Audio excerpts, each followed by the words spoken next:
Hello everyone, जय भारत। तो super 3000 के इस कोर्स में आज डे 35 में आपका वेलकम है।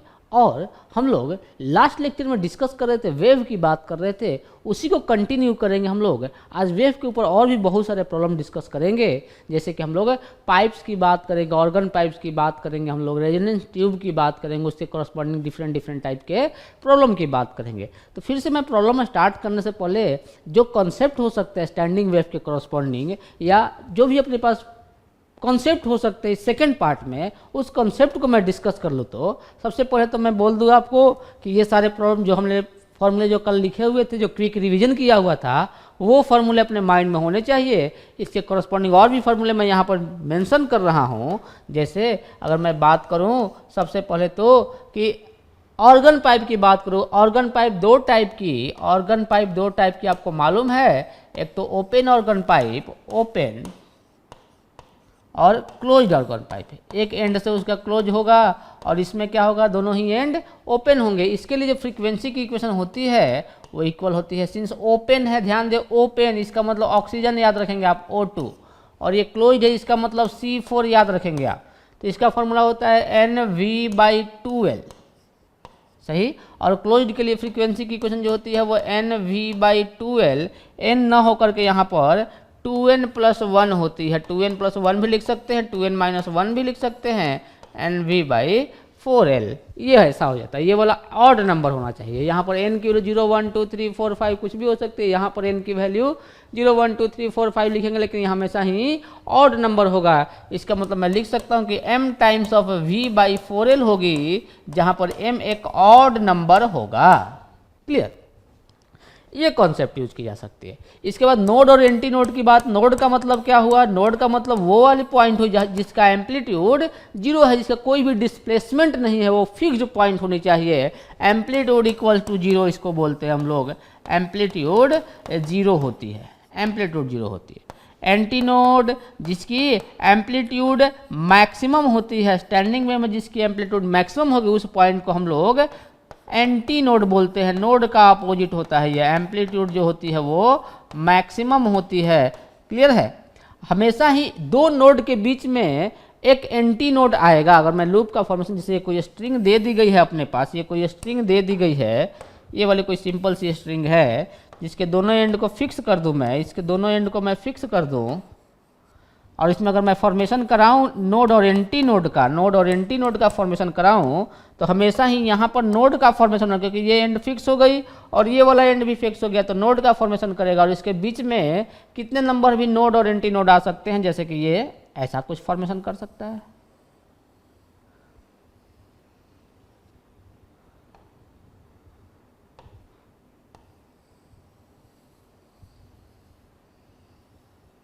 क्लियर है? तो ये नोड है, ये भी नोड है, ये भी नोड है, ये भी नोड है, ये भी नोड है, ये भी नोड है, ये भी नोड है, ये भी नोड है, ये एंटी नोड है, एंटी नोड है, ये वाली दोनों ही, ये वाला एंटी नोड है, एंटी नोड है, एंटी नोड है, एंटी नोड है एंड एंटी नोड है।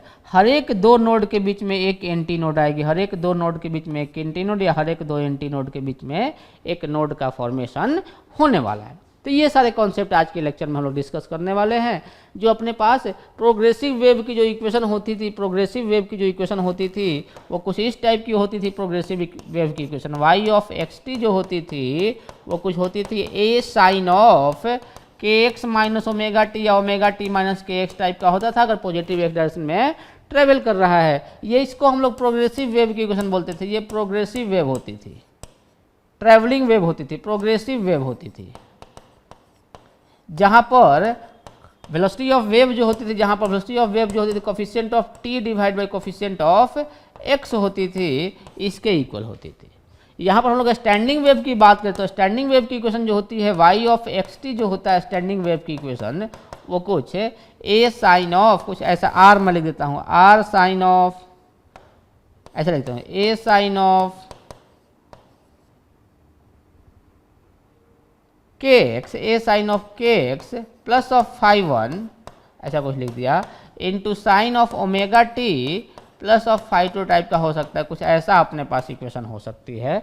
इस वाले को हम लोग बोल देते हैं कि ये एम्पलीट्यूड वाली इक्वेशन है। ये इसको लिख देते हैं r sine of omega t plus phi two जैसा लिख देते हैं। ये साइन और कॉस कुछ भी हो सकती है, इसीलिए फाई वन फाई टू लिखा है। फाई वन के लिए 90 डिग्री हो जाएगी तो ये कॉस हो जाएगा, फाई टू के लिए 90 डिग्री हो जाएगी तो ये भी कॉस हो जाएगा, उससे करस्पॉन्डिंग साइन और कॉस में जनरल इक्वेशन जो होती है कुछ इस टाइप की होती है उसकी। क्लियर?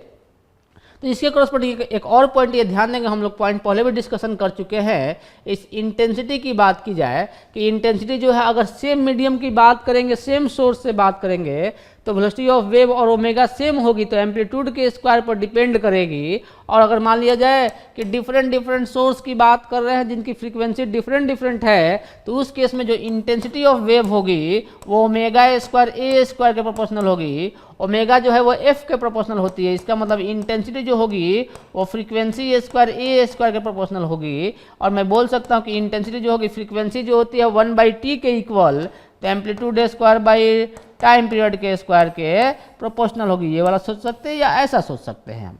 इसी के करस्पॉन्डिंग हम लोग प्रॉब्लम डिस्कस करते हैं तो बहुत ही सिंपल से प्रॉब्लम। फर्स्ट प्रॉब्लम की बात की जाए, क्वेश्चन में ध्यान दे क्या बोला गया है। क्वेश्चन में दो वेव दी गई, the displacement time graph for two sound waves A and B, दो साउंड वेव्स ए और बी के लिए डिस्प्लेसमेंट कर्व दी गई है।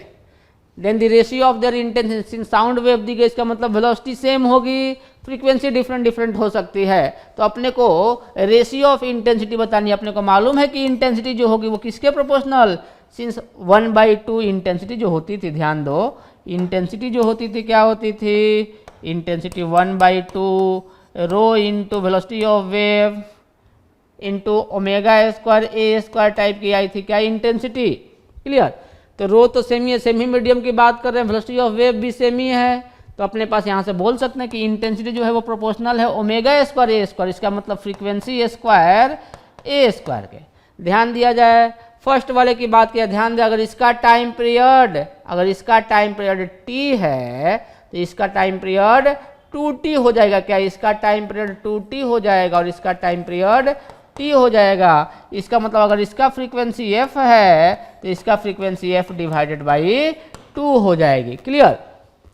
इसकी एम्पलीट्यूड 2 है और इसकी एम्पलीट्यूड 1 है। इंटेंसिटी का रेशियो फाइंड करना, I of A divide by I of B लिखने जाएंगे तो ये फ्रीक्वेंसी ऑफ ए का square divide by frequency of B का स्क्वायर, ऐसा लिख देता हूँ मैं, इनटू, इसको मैं ऐसा लिख दूँ, इसको मैं यहाँ पर लिख दूँ, into amplitude of A1 divide by a2 का स्क्वायर कर देता हूँ मैं। फ्रीक्वेंसी ऑफ ए कितना, फ्रीक्वेंसी ऑफ ए जो है वो f/2 है तो f/2 कर दिया मैंने। फ्रीक्वेंसी ऑफ बी कितनी है, वो f के इक्वल है तो f कर दिया हमने, इसका स्क्वायर हो गया।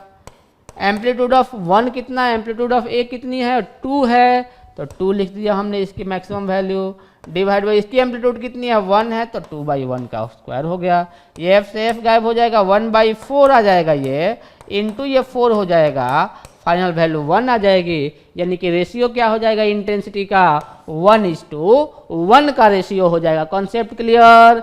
नेक्स्ट प्रॉब्लम, अपने को मेन प्रॉब्लम क्या था, अपने को मेन कॉन्सेप्ट क्या था कि ये वाला कॉन्सेप्ट याद रखना था कि इंटेंसिटी की इक्वेशन क्या होती है। अगर ये वाला समझ में आ रहा है, गलती नहीं करें कि इंटेंसिटी सिर्फ एम्पलीट्यूड के स्क्वायर के प्रोपोर्शनल होती है। अगर आपने ये गलती कर दी तो इंटेंसिटी एम्पलीट्यूड के स्क्वायर के प्रोपोर्शनल, तो इसका एम्पलीट्यूड 2 है, इसका एम्पलीट्यूड 1 है तो 1:4 टाइप की आ जाएगी या 4:1 टाइप की, जो कि आप गलत कर सकते हैं। ध्यान देना है कि फ्रीक्वेंसी वाला टर्म भी यहाँ पर है। बच्चे जो गलतियाँ करते हैं वहीं पर यही करते हैं कि इंटेंसिटी को सिर्फ एम्पलीट्यूड के स्क्वायर के प्रोपोर्शनल ही मान लेते हैं, फ्रीक्वेंसी वाला टर्म वो भूल जाते हैं। क्लियर? तो आपके माइंड में होना चाहिए कि फ्रीक्वेंसी के स्क्वायर के भी प्रोपोर्शनल होता है और एम्पलीट्यूड के स्क्वायर के भी प्रोपोर्शनल होती है। क्लियर?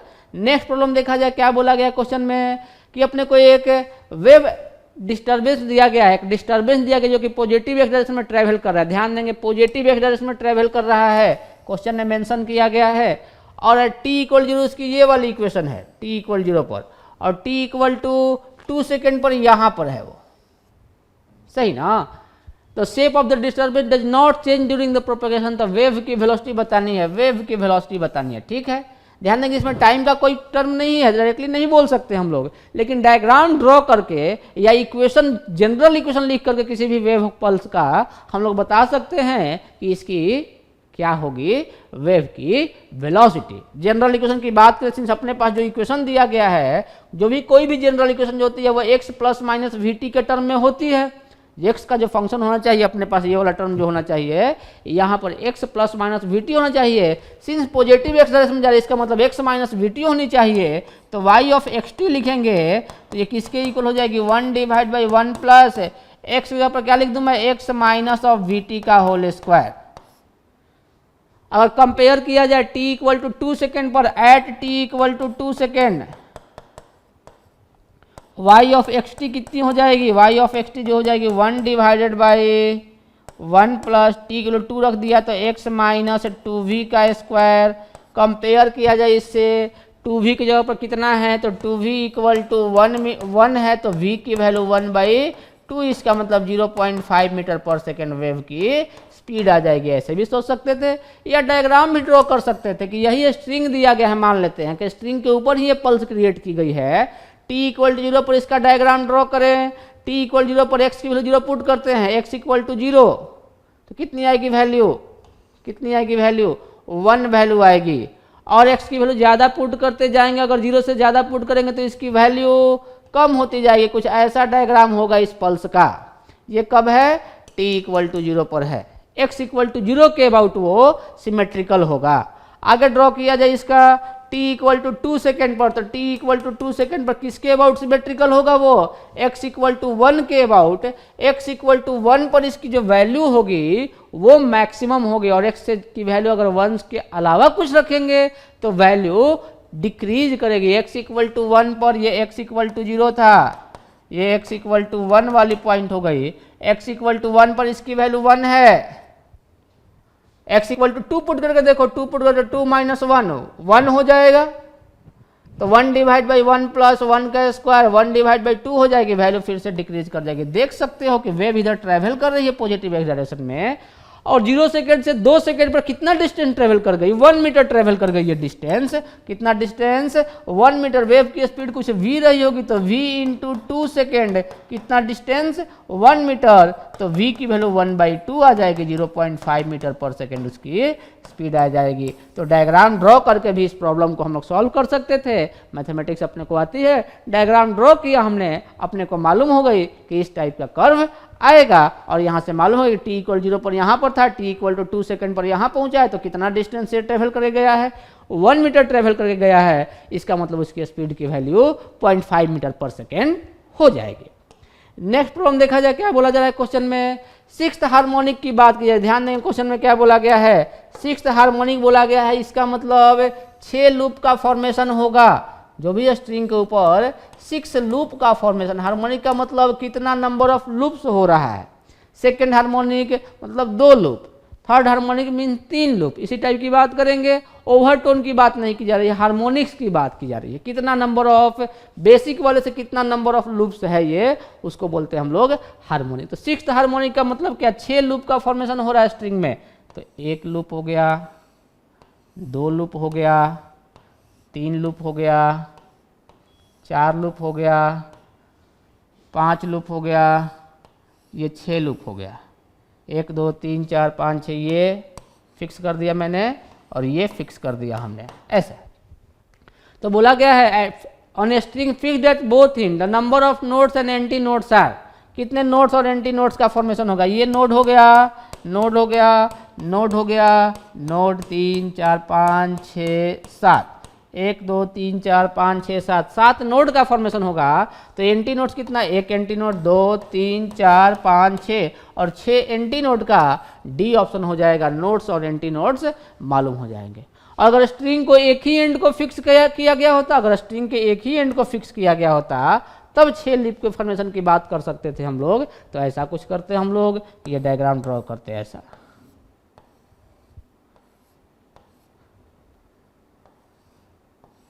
फिर से इस तरह से डायग्राम ड्रॉ करना पड़ता। 6 लूप 6.5 लूप जैसा हो जाता अपने पास। 6.5 नंबर ऑफ लूप्स जो होते वो इंटीग्रल नहीं होते, वो इंटीजर नहीं होते, 6.5 होता या 6.5 जैसा होता। अगर लूप, अगर स्ट्रिंग का एक ही एंड फिक्स होता तो उसको मैं अभी नहीं सॉल्व करा रहा हूँ। क्लियर, अपने को ऑप्शन में देनी पड़ेगी कितना नंबर ऑफ लूप्स दिया गया है। नेक्स्ट प्रॉब्लम देखा जाए, प्रॉब्लम में क्या बोला गया, एक ट्यूनिंग फॉर्क दी गई है, ट्यूनिंग फॉर्क मेंशन की गई है। ठीक है, ये ट्यूनिंग फॉर्क हो गया। दो ट्यूनिंग फर्क दिए गए, ये दो ट्यूनिंग फर्क दिए गए हैं, दो ट्यूनिंग पेयर दिया गया है, ट्यूनिंग फॉर अरेंजमेंट दिया गया है पेयर, इसकी फ्रीक्वेंसी कुछ f1 रही होगी, इसकी फ्रीक्वेंसी कुछ f2 रही होगी।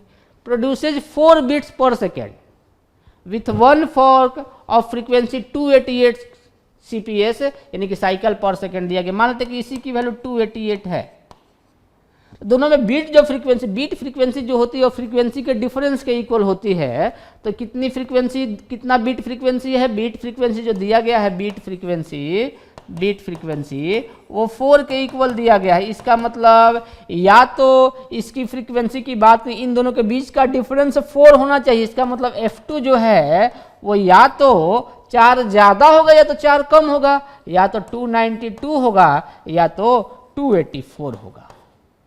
f2 की फ्रीक्वेंसी, सिंस बीट फ्रीक्वेंसी 4 दिया गया है, एक की फ्रीक्वेंसी बोली जा रही है 288 है, तो 4 का ही डिफरेंस होना चाहिए। तो एक 292 होगा सेकंड वाला, या तो 284 होगा, तभी डिफरेंस 4 आएगा। अब क्या बोला गया है, a little wax is placed on the unknown fork, इसके ऊपर एक वैक्स प्लेस कर दिया गया। वैक्स प्लेस करने का मतलब क्या हुआ, वैक्स अगर प्लेस कर देंगे तो इसकी मास डेंसिटी को इंक्रीज कर दिया गया है, इसकी मास डेंसिटी को इंक्रीज कर दिया गया है। इसका मतलब इसकी फ्रीक्वेंसी को डिक्रीज किया गया है, इसका मतलब इसकी frequency decrease on applying wax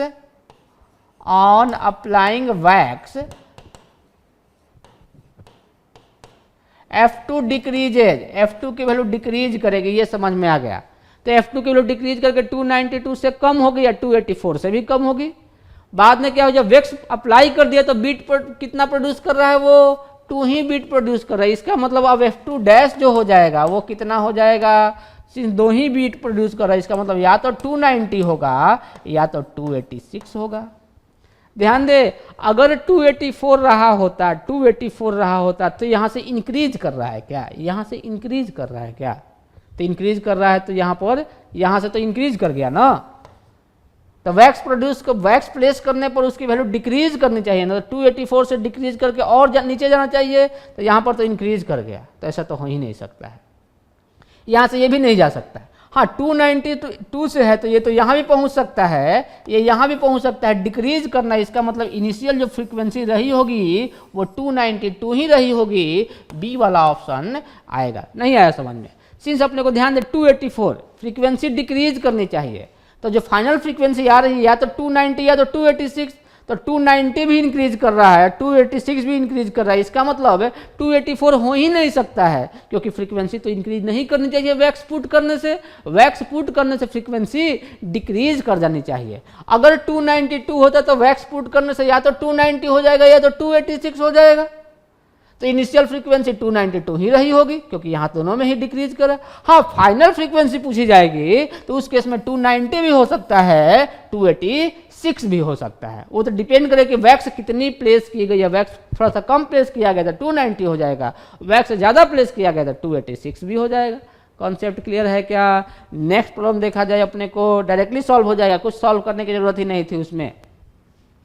बोला एक वेव दिया गया है जिसकी इक्वेशन दी गई अपने को a cos of kx minus omega T, ठीक है, जिसको कि दूसरे वेव के साथ सुपरपोज करना है to form a stationary wave, और स्टेशनरी वेव बनाना है अपने को। स्टेशनरी वेव का मतलब स्टैंडिंग वेव बनाना है, such that the point x equal to 0 is a node, x equal to 0 node होना चाहिए। इसका मतलब उसकी एम्पलीट्यूड 0 होनी चाहिए। तो equation of the other wave, दूसरे वेव का इक्वेशन क्या होगा, तो अपने को सॉल्व करना होगा। अगर ये y1 है, y1 अगर ये है तो y2 सॉल्व करना है। y1 जो है अपने पास a cos of kx minus omega T है।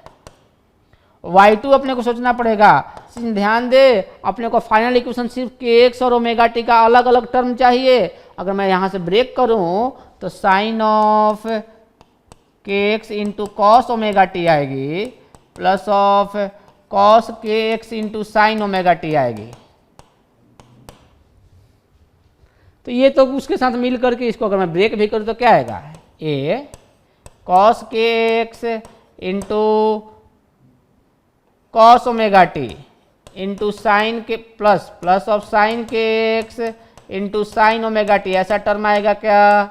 अगर इसको मैं ऐड करूंगा इसके साथ तो कैंसल आउट हो पाएगा क्या, नहीं कैंसल आउट हो पाएगा, सिर्फ kx और ओमेगा टी अलग अलग का टर्म नहीं बचेगा। क्लियर, के एक्स अलग से बच जाए, ओमेगा टी अलग से बच जाए, ऐसा नहीं बचेगा अपने पास।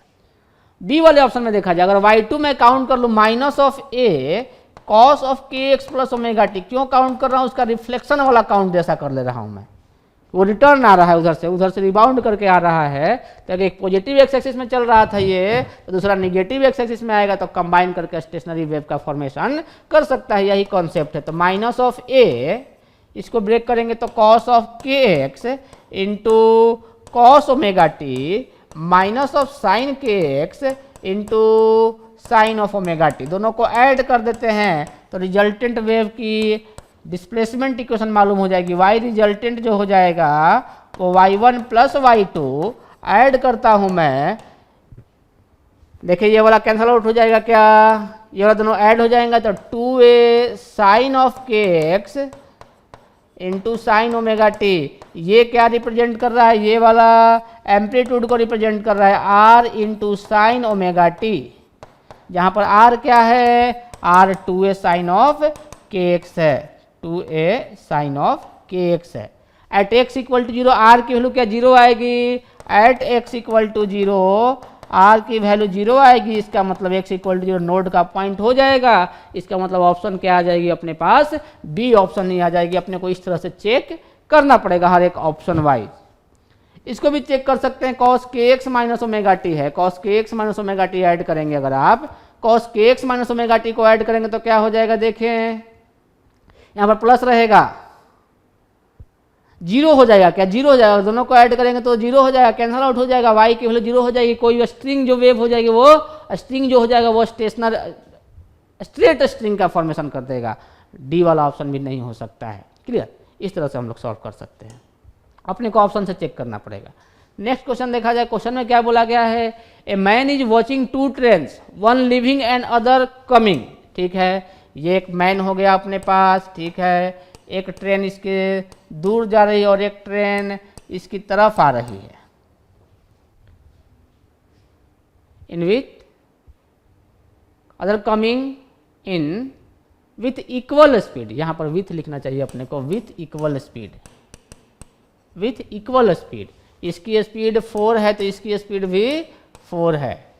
If they sound their whistle each of frequency 240 hertz, जिसका भी फ्रीक्वेंसी कितना है एफ नॉट 240 और इसका भी एफ नॉट कितना है 240, तो इसकी भी फ्रीक्वेंसी उसको हियर्ड होगी और इसकी भी फ्रीक्वेंसी वो सुनने वाला है, तो दोनों की फ्रीक्वेंसी डिफरेंट क्योंकि ये दूर जा रहा है और ये पास आ रहा है, दोनों की फ्रीक्वेंसी अलग अलग सुनाई देगी उसको, इसकी फ्रीक्वेंसी कुछ f2 सुनाई दे रही है, इसकी फ्रीक्वेंसी कुछ f1 सुनाई दे रही है, f1 ज़्यादा फ्रीक्वेंसी सुनाई देगी, f2 कम फ्रीक्वेंसी सुनाई दे रही है। तो क्या बोला गया है कि number of beats heard by the man, तो बीट फ्रीक्वेंसी बता देना है, बीट फ्रीक्वेंसी क्या हो जाएगी f1 माइनस f2, तो f बीट जो हो जाएगी वह f1 माइनस f2 अपने को सॉल्व करना है।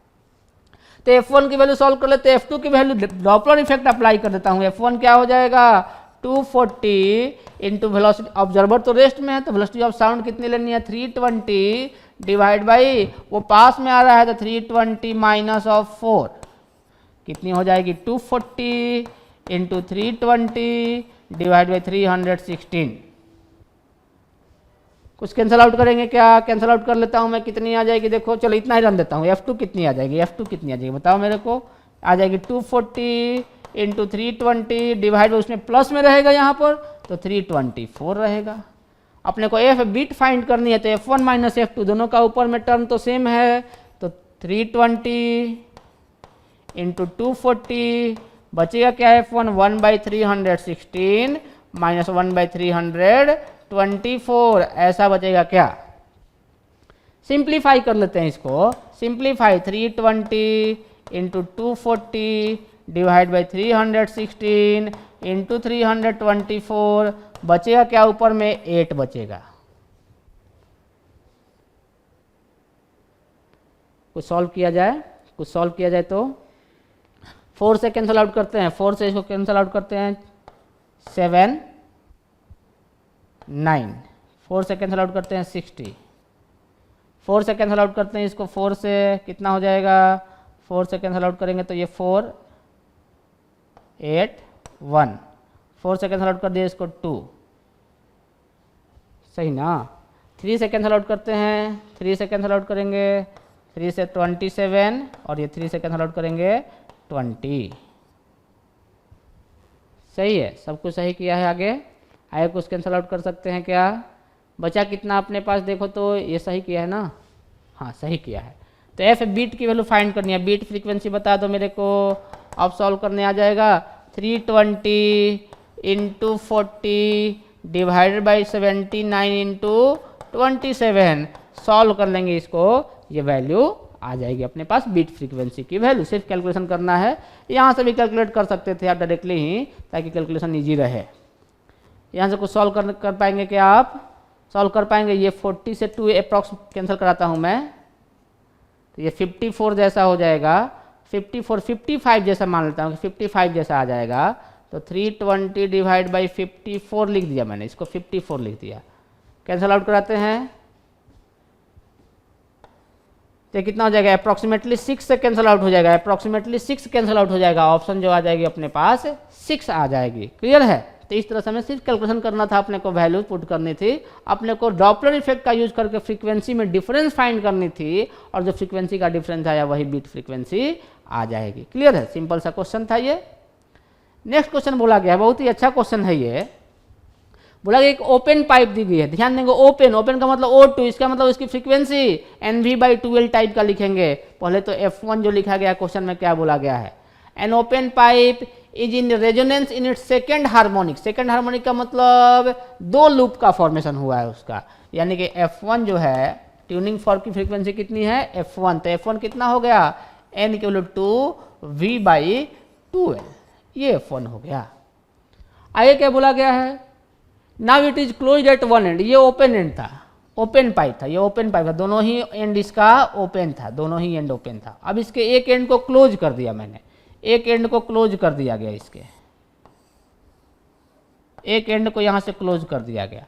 तो इसकी फ्रीक्वेंसी को F1 की वैल्यू को इंक्रीज कर दिया है, तो F2 जो है वो F1 से ज़्यादा है, पहले ध्यान देंगे।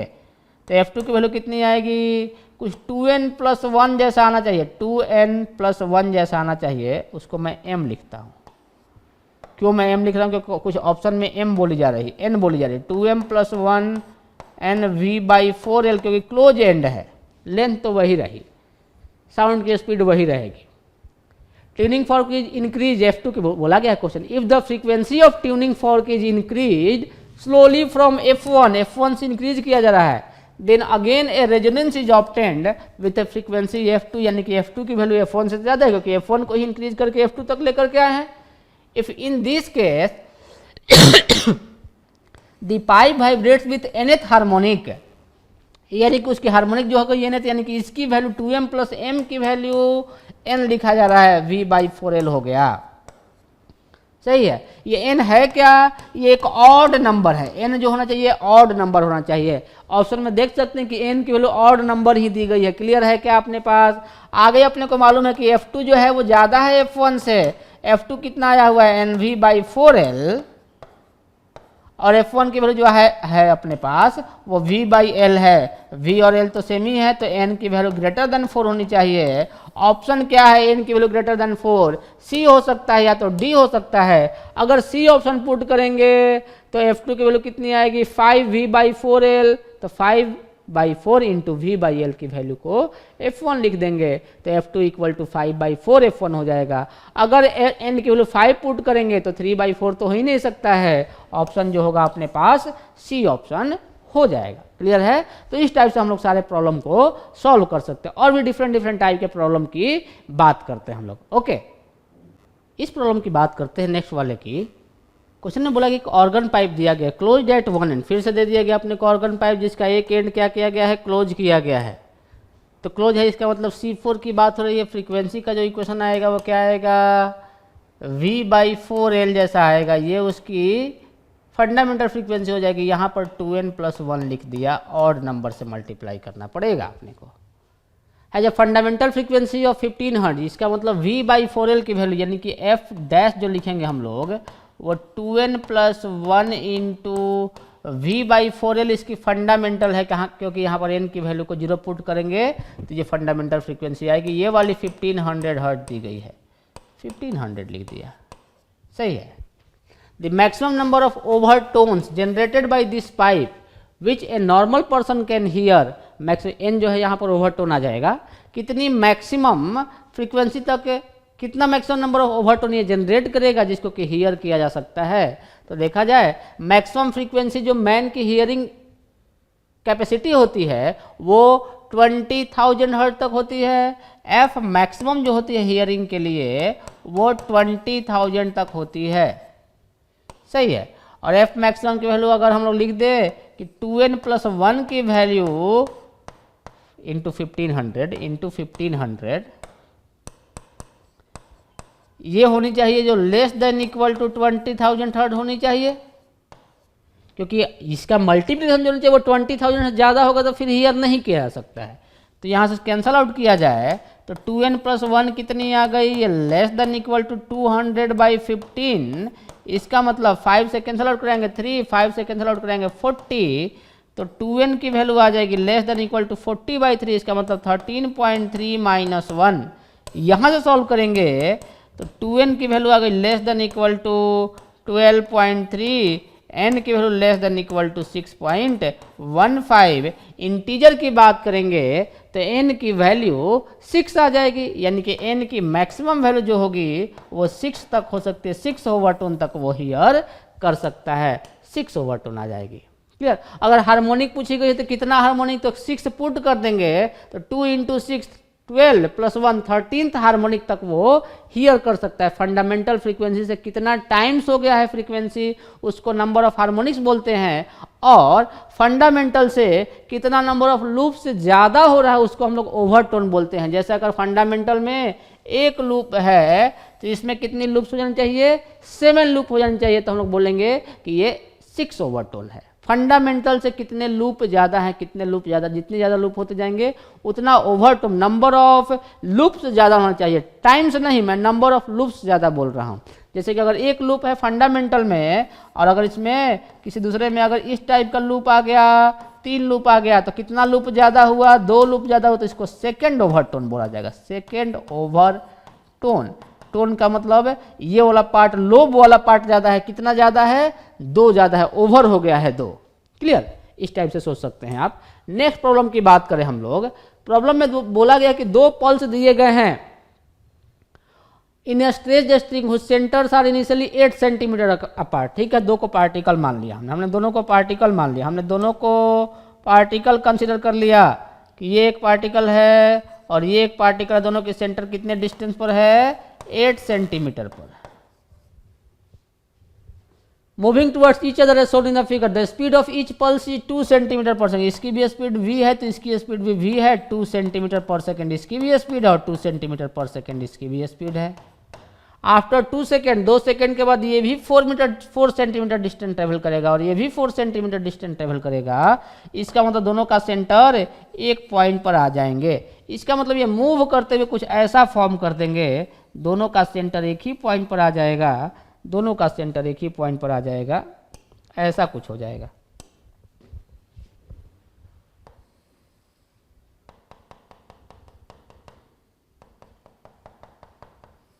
कुछ ऐसा हो जाएगा अपने पास। इसका मतलब स्ट्रिंग जो हो जाएगी यहाँ की, ना तो यहाँ का पार्टिकल ऊपर डिस्प्लेस होगा ना नीचे डिस्प्लेस होगा, ये स्ट्रिंग स्ट्रेट हो जाएगी। स्ट्रिंग स्ट्रेट होगी इसका मतलब कोई भी इसमें स्ट्रेचिंग नहीं हुई है, इसका मतलब पोटेंशियल एनर्जी 0 हो जाएगी, लेकिन काइनेटिक एनर्जी तो पार्टिकल के पास रहेगी ही। टोटल एनर्जी तो कंजर्व, तो प्योरली काइनेटिक एनर्जी में वो चेंज हो जाएगा टोटल एनर्जी। क्लियर है। नेक्स्ट प्रॉब्लम देखा जाए, नेक्स्ट प्रॉब्लम देखा जाए, क्वेश्चन में बोला गया है, ध्यान देंगे यहाँ पर पहले तो ये वाला जो शब्द दिया गया है ये एफ नहीं लिखा गया, एन लिखा गया है, एन लिखा गया है, एन है, ये एन है, ये एन है, सारा कुछ एन है। क्या बोला गया, एक स्ट्रेच स्ट्रिंग दी गई है जिसकी लेंथ एल है, ठीक है, दोनों एंड से उसको फिक्स कर दिया गया और इसके ऊपर स्टेशनरी वेव को जिसकी वेवलेंथ लैम्डा है वो क्रिएट किया जा रहा है। तो ध्यान दे, अगर स्टेशनरी वेव क्रिएट की जाएगी इसके ऊपर तो टोटल लेंथ तो इसकी एल है, तो जो लोब बनेंगे या तो ऐसा बनेगा इसके ऊपर, ऐसा फॉर्म करेगा तो ये λ/2 हो जाएगी, एल की वैल्यू λ/2 हो जाएगी, या फिर ऐसा बनेगा इसके ऊपर, तो ये स्टेशनरी वेव है। अगर स्ट्रिंग को हम लोग इस तरह से स्ट्रेच करके उसको बीच किसी मिड पॉइंट से किसी भी पॉइंट से प्लग करते हैं तो कुछ ऐसा स्ट्रक्चर बनता है। यहाँ पर लेंथ की वैल्यू ये λ/2 प्लस λ/2 2 टाइम्स ऑफ λ/2 हो जाएगी। इसका मतलब मेरे को मालूम हो गया कि लेंथ जो होगी वो n टाइम्स ऑफ, लेंथ की जो वैल्यू होगी वो n टाइम्स ऑफ, ऐसा लिख दूं मैं, लेंथ की जो वैल्यू होगी लेंथ ऑफ स्ट्रिंग वो n टाइम्स ऑफ λ/2 के इक्वल होगी। तो लैम्डा जो होगी वो 12 डिवाइडेड बाई n के इक्वल होगी। ऑप्शन सी हो जाएगा। सिंपल सा प्रॉब्लम था, अपने को सोचने वाला था, सिंपल सा। क्लियर है? ये डायग्राम अपने को समझ में आनी चाहिए थी। नेक्स्ट प्रॉब्लम की बात करूं मैं, सिंपल सा क्वेश्चन ये भी दिया गया है। यहाँ पर ध्यान देंगे, चेंज करेंगे आप, ये 10t दिया गया है तो ये भी 10t ही होना चाहिए। दोनों की फ्रीक्वेंसी की वैल्यू या ओमेगा की वैल्यू सेम होनी चाहिए, 10t ही होना चाहिए। क्लियर? दोनों की ओमेगा सेम होनी चाहिए, तभी हम लोग सुपरपोजिशन की बात करेंगे। दोनों की अगर फ्रीक्वेंसी डिफरेंट हो गई तो सुपरपोजिशन ऑफ वेव नहीं डिस्कस करेंगे। ऐसा वेव ऑप्टिक्स में भी आपको पढ़ाया गया होगा या एसएचएम में भी आपको डिस्कस किया गया होगा। तो अपने को इंटेंसिटी की रेशियो बतानी है, तो इंटेंसिटी का रेशियो बताना है I maximum divide by I minimum. Wave optics में ये क्लियर किया गया होगा आपको कि आई मैक्सिमम आई मिनिमम की बात करेंगे, या इसमें भी बताया गया होगा आपको कि A1 प्लस A2 एम्पलीट्यूड, दोनों की एम्पलीट्यूड का स्क्वायर डिवाइड बाई दोनों की एम्पलीट्यूड का माइनस का स्क्वायर। क्लियर? तो फर्स्ट वाले का एम्पलीट्यूड कितना है? 5 है, तो 5 प्लस सेकेंड वाले का एम्पलीट्यूड 10 है, तो 5 प्लस 10 का square divide by second part में 5 माइनस 10 का स्क्वायर। सॉल्व करेंगे कितने हो गए? 5 प्लस 10 15, 15 का स्क्वायर, तो 15 इसको कर दिया, नीचे में 5 बचेगा, स्क्वायर ही करना है तो स्क्वायर कर दिया। कितनी आ जाएगी आंसर? 9। इंटेंसिटी का जो रेशियो होगा I maximum by I minimum, जब दोनों ये सुपरपोज करेंगे तो उसकी रेशियो 9 के इक्वल होगी। सिंपल सा प्रॉब्लम था। नेक्स्ट क्वेश्चन ध्यान दो, 12th नंबर। क्या बोला गया है? दो इक्वेशन ऑफ मोशन दिए गए हैं सेम डायरेक्शन में, तो एम्पलीट्यूड ऑफ मीडियम पार्टिकल, ध्यान दो दोनों सेम डायरेक्शन में, ओमेगा टी। अच्छा, 2 बार टी लिख दिया गया यहाँ पर, ध्यान देंगे यहाँ पर ओमेगा टी ही सिर्फ रहेगा, ओमेगा टी होगा वो। तो एम्पलीट्यूड ऑफ पार्टिकल, तो दोनों एसएचएम जो है दोनों के करस्पॉन्डिंग पार्टिकल ऑसिलेट करेगा, इसके करस्पॉन्डिंग भी और इसके करस्पॉन्डिंग भी, दोनों को हम लोग ऐड कर देते हैं। वाई रिजल्टेंट जो आ जाएगी वो क्या आ जाएगी? देखो y1 प्लस y2 हो जाएगी क्या? अब दोनों की हमें एम्पलीट्यूड की वैल्यू फाइंड करनी है, एम्पलीट्यूड ऑफ पार्टिकल फाइंड करनी है। इसका मतलब इसकी एम्पलीट्यूड के करस्पॉन्डिंग और इसकी एम्पलीट्यूड के करस्पॉन्डिंग ऐड करना होगा अपने को फेजर डायग्राम से। सुपरपोजिशन ऑफ 2 एसएचएम जैसी बात करनी होगी। समझ लेते हैं हम लोग इसको। क्या कर लेंगे हम लोग? किसी भी पार्टिकल को x इक्वल टू 0 वाला पार्टिकल ही काउंट कर लेते हैं। Amplitude of the medium particle at x equal to 0 count कर लेता हूँ। एक y1 कितना हो जाएगा? a sine of omega t हो जाएगी, टाइम के साथ वेरी करते रहेगा। और दूसरी y2 जो हो जाएगी वो a sine of omega t minus theta हो जाएगी। क्या? सुपर पोजिशन ऑफ 2 एसएचएम हो जाएगा। किसी भी पार्टिकल की आप बात कर सकते हैं, x इक्वल 0 काउंट करेंगे तो कैलकुलेशन ईजी हो जाएगा अपने पास। तो एक हो जाएगा अपने पास a एम्पलीट्यूड, दूसरे की एम्पलीट्यूड y2 की a ही रहेगी, दोनों के बीच का एंगल क्या रहेगा? थीटा रहेगा। तो रिजल्टेंट वाली वैल्यू यही हो जाएगी क्या? AR। तो रिजल्टेंट की एम्पलीट्यूड कितनी हो जाएगी? रिजल्टेंट की वैल्यू कितनी हो जाएगी? वह square root of a square plus a square plus 2ab 2 into a into cos of theta हो जाएगी। a स्क्वायर 2a स्क्वायर, तो 2a स्क्वायर को कॉमन ले लिया, बचेगा 1 प्लस कॉस थीटा, और 1 प्लस कॉस थीटा को लिख सकता हूँ मैं 2a cos square theta by 2, तो 2 cos square theta by 2। Solve करेंगे तो क्या आ जाएगी? 2 का बाहर आ गया 2, a का बाहर आ गया a, कॉस स्क्वायर थीटा का बाहर आ गया कॉस थीटा बाई 2 आ गया एक। अपने पास फाइनल आंसर जो आ जाएगी 2a कॉस थीटा बाई 2 जैसा ऑप्शन आ जाएगा, ऑप्शन नंबर ए आ जाएगी। एम्पलीट्यूड बतानी है, तो कुछ वेव का क्वेश्चन नहीं है, सिंपल सा ये वेक्टर का क्वेश्चन हो गया अपने पास। नेक्स्ट क्वेश्चन ध्यान देंगे, क्या बोला गया है? 2 आइडेंटिकल स्ट्रिंग दी गई। अच्छा क्वेश्चन है ये, 2 आइडेंटिकल स्ट्रिंग दी गई, ठीक है। आइडेंटिकल वायर दिया गया, ये एक वायर हो गया, एक दूसरा वायर हो गया, सही है। Are stretch so as to produce 6 beat per second, ठीक है। इसकी टेंशन कुछ T1 रही होगी, इसमें कुछ टेंशन T2 रही होगी, तभी तो बीट फ्रीक्वेंसी दोनों आइडेंटिकल दिया गया है, टेंशन ही डिफरेंट डिफरेंट, सिंस म्यू की वैल्यू दोनों की सेम होगी, टेंशन की वैल्यू डिफरेंट डिफरेंट होगी, इसीलिए फ्रीक्वेंसी अलग अलग जनरेट कर रहे होंगे, इसलिए बीट फ्रीक्वेंसी की बात करेंगे। तो इसकी फ्रीक्वेंसी की बात करेंगे हम लोग एफ इक्वल टू तो 1/2L N V by 2L type का बोलते हैं, तो एन वी की root of t by mu कर देंगे। स्ट्रिंग के ऊपर बात हो रही है। तो दूसरे वाले की फ्रीक्वेंसी या तो f प्लस 6 होगी या तो f माइनस 6 होगी, 6 ज़्यादा होगा या तो 6 कम होगा, क्योंकि 6 बीट प्रोड्यूस कर रहा है वो, तो 1/2L root of T2 by mu लिख दिया हमने, ये इक्वेशन लिख दिया। आगे क्या बोला गया है, on changing the tension in one of them the beat frequency remains unchanged. Beat frequency में कोई चेंज नहीं आता है अगर हम लोग चेंज करते हैं किसी एक की फ्रीक्वेंसी को, तो denoting by T1 T2 the higher and the lower initial tension, एक हायर टेंशन है और एक लोअर टेंशन है, T1 जो है वो हायर है, T1 इज हायर, और T2 जो है वो लोअर काउंट करना है, अपने को लोअर टेंशन काउंट करना है। In the string then it could be at that while making the above change in tension, किस में चेंज करना पड़ेगा ताकि वैल्यू में इस टाइप से आए। T1 हायर है, T1 की वैल्यू हायर है, ये वाली वैल्यू यानी हायर है, इसका मतलब f ज़्यादा होगा, ये f ज़्यादा होगा तो फ्रीक्वेंसी जो होनी चाहिए, फ्रीक्वेंसी का डिफरेंस होना चाहिए वो 6 होना चाहिए। T1 ज़्यादा है, इसका मतलब T2 कम है, इसका मतलब f माइनस 6 होना चाहिए, since T1 is greater than T2, इसका मतलब अपने को मालूम हो गया कि f minus 6 equal to 1/2L root of T2 by mu होनी चाहिए। तो इनिशियल वाली इसकी इतनी फ्रीक्वेंसी होनी चाहिए, इतनी फ्रीक्वेंसी f माइनस 6 होनी चाहिए। तो f माइनस 6 से f प्लस 6 करने के लिए क्या करना पड़ेगा अपने को, T2 को इंक्रीज करना पड़ेगा from f minus 6 to f plus 6, f minus 6 से लेकर के उसको f प्लस 6 पर जाने के लिए T2 की वैल्यू को इंक्रीज करना पड़ेगा। तो T2 must be increase, T2 was increase, option B आ जाएगा।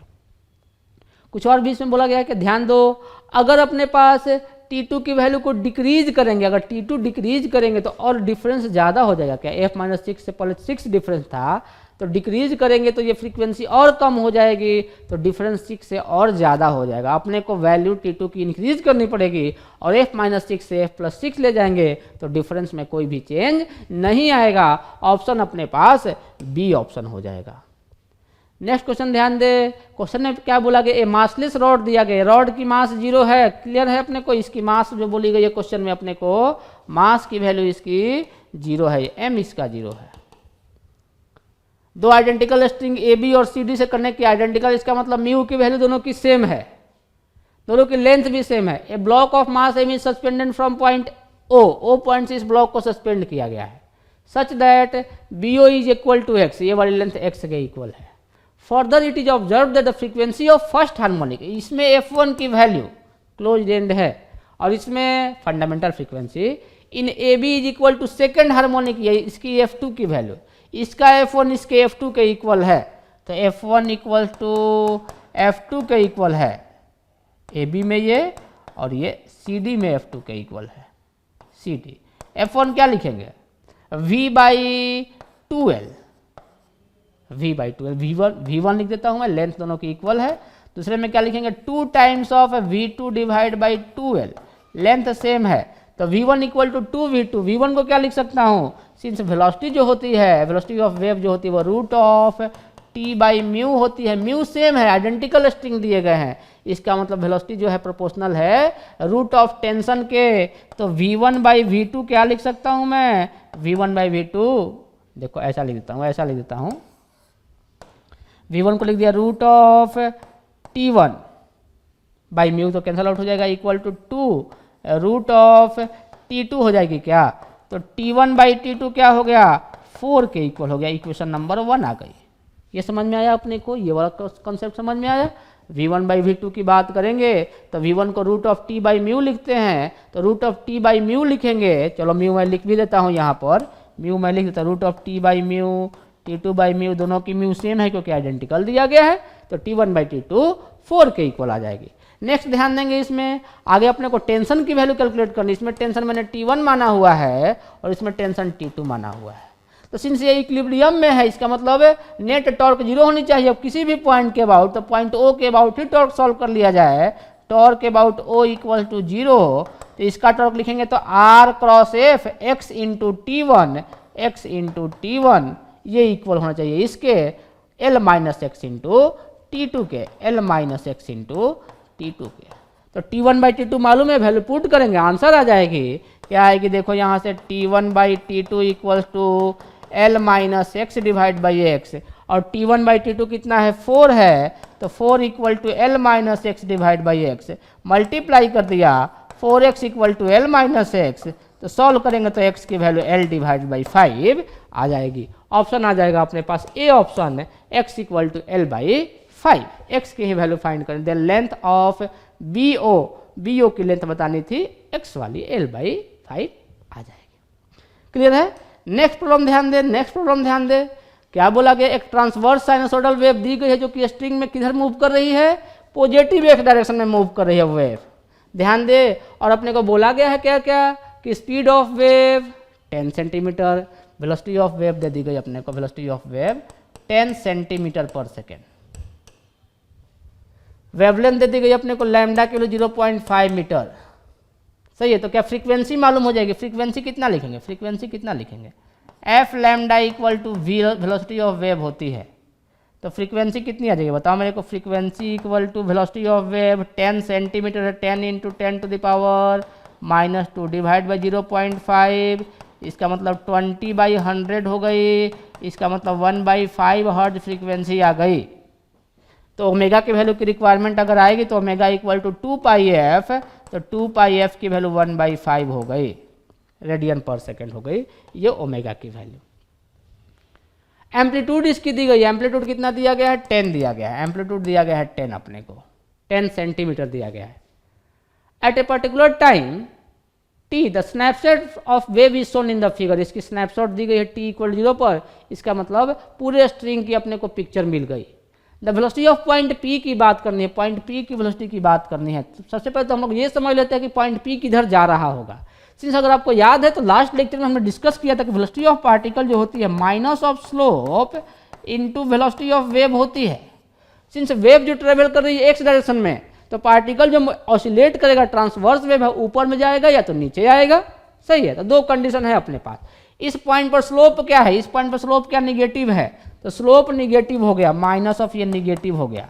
और वेलोसिटी ऑफ वेव क्या है, पॉजिटिव है, क्योंकि वो पॉजिटिव एक्स एक्सिस में जा रहा है, तो पार्टिकल की वेलोसिटी पॉजिटिव आ गई, इसका मतलब पार्टिकल पॉजिटिव वाई एक्सिस की तरफ जाएगा। तो ऑप्शन जो होगा यानी कि डायरेक्टली मालूम हो गया ऑप्शन, ध्यान दो ये आई कैप दिया गया है, ये आई कैप दिया गया है, ये तो हो ही नहीं सकता है पार्टिकल की वेलोसिटी, सिंस ट्रांसवर्स वेव दिया गया अपने को, और ये माइनस जे कैप दिया गया, तो यानी कि ये भी ऑप्शन नहीं होगा। ऑप्शन जो होगा अपने पास ए ऑप्शन नहीं हो गया, सॉल्व करने की जरूरत भी नहीं थी। अगर मान लेते कि वैल्यू दी जाएगी, अगर 2 जे कैप में दे दिया गया हो, तब क्या करेंगे कि वेलोसिटी ऑफ पार्टिकल लिखेंगे। सिंस पार्टिकल जो है वो एसएचएम कर रहा है, तो एसएचएम में पार्टिकल की वेलोसिटी कैसे लिखते थे, एसएचएम में हमने डिस्कस किया था कि पार्टिकल की जो वेलोसिटी होती है वो omega into square root of a square minus x square, यहाँ पर एक्स क्या है वाई है, वाई स्क्वायर। ओमेगा सॉल्व किया है क्या हमने 2π divide by 5 into square root of, amplitude कितना है इसका 10 सेंटीमीटर है, ध्यान देंगे, तो 10 का स्क्वायर, सही है, माइनस वाई, वाई कितना है 0.05 मीटर है, इसका मतलब सेंटीमीटर हो जाएगा क्या 5 सेंटीमीटर स्क्वायर हो जाएगा। ये सॉल्व करेंगे तो कितनी हो जाएगी 2π by 5, 100 minus 25 75, 5√3 centimetre per second आ गई। सॉल्व करेंगे 5 से 5 गायब हो जाएगा, 2√3π सेंटीमीटर पर सेकेंड, इसको हमें ऑप्शन में मीटर में दिया गया है, चेंज कर लेते हैं, ये 2√3π सेंटीमीटर को मीटर में कन्वर्ट कर दिया, 100 से डिवाइड कर दिया, ये मीटर पर सेकेंड हो जाएगी 50√3π डिवाइडेड बाई 50 मीटर पर सेकेंड। और डायरेक्शन किधर होना चाहिए, जे कैप में होना चाहिए, पार्टिकल ऊपर जा रहा है, ए ऑप्शन होगा। तो डायरेक्टली सॉल्व कर सकते थे, अपने को ऑप्शन से देख करके एलिमिनेट कर दिया हमने कि ये दोनों ऑप्शन तो हो ही नहीं सकते, क्योंकि ट्रांसवर्स वेव है, इसका मतलब वर्टिकल वाई एक्सिस में वो ऑसिलेट करना चाहिए, और सिंस स्लोप की बात की, जब ये वाला इक्वेशन यूज किया तो अपने को मालूम हो गई कि वेलोसिटी ऑफ पार्टिकल जो होनी चाहिए पॉजिटिव आनी चाहिए, इसका मतलब पार्टिकल ऊपर जा रहा होगा। पार्टिकल ऊपर जा रहा होगा इसका मतलब जे कैप में, और जे कैप में एक ही ऑप्शन दिया गया है, इतना पार्ट सॉल्व करने की अपने को रिक्वायरमेंट नहीं थी। क्लियर? तो ये सारा कॉन्सेप्ट हमने डिस्कस किया वेव में। और भी डिफरेंट टाइप के प्रॉब्लम हो सकते हैं, लेकिन मोस्टली जो क्वेश्चन आएंगे, जो कॉन्सेप्ट है अपने पास, इसी के ऊपर कॉन्सेप्ट है। मोस्ट ऑफ द कॉन्सेप्ट हमने डिस्कस कर लिया है। क्लियर? तो प्रैक्टिस कर सकते हैं और भी आप, लेकिन जो बेसिक कॉन्सेप्ट था अपने पास, इसी के ऊपर प्रॉब्लम आते हैं। क्लियर? तो मिलते हैं नेक्स्ट क्लास में हम लोग नेक्स्ट लेक्चर के साथ। तब तक के लिए थैंक यू। जय भारत।